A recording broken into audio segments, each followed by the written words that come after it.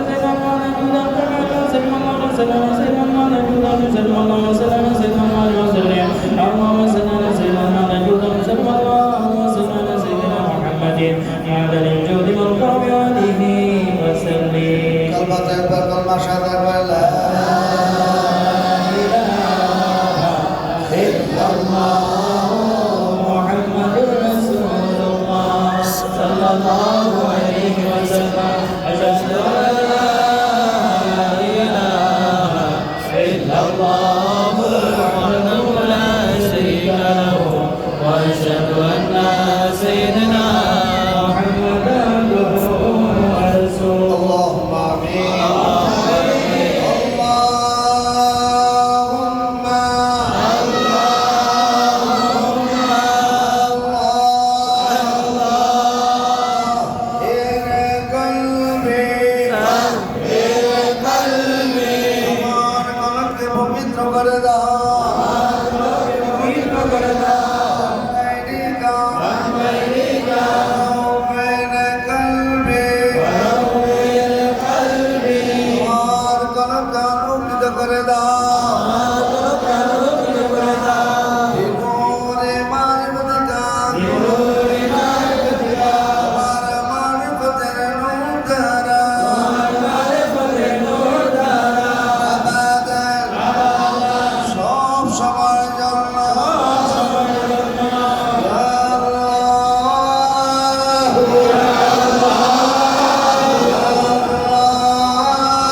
तमाम नबी औलिया गौस के दरबार पाकर पर बुजुर्गों के रूह के पहुंच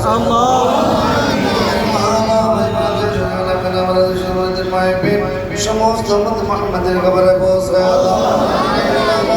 के रूह के पहुंचे के पहुंचे मदद दरबार के पहुंचे के पहुंचे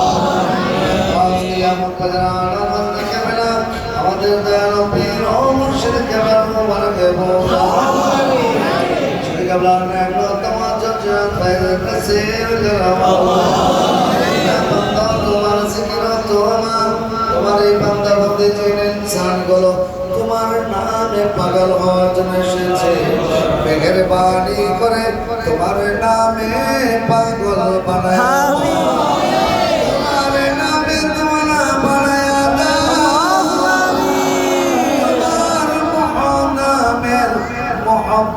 আমাদের অন্তরে জ্বালায় আমিন আমিন দুনিয়া চাই না তোমারে চাইলে আমাদের সকলকে তোমার আপন বান্দা বানাও সাল্লাল্লাহু তাআলা আলা খালিলকে সাইয়্যিদিনা মুহাম্মদ ওয়া আলা আলিহি ওয়া সাহবিহি আজমাইন العالمين بحق لا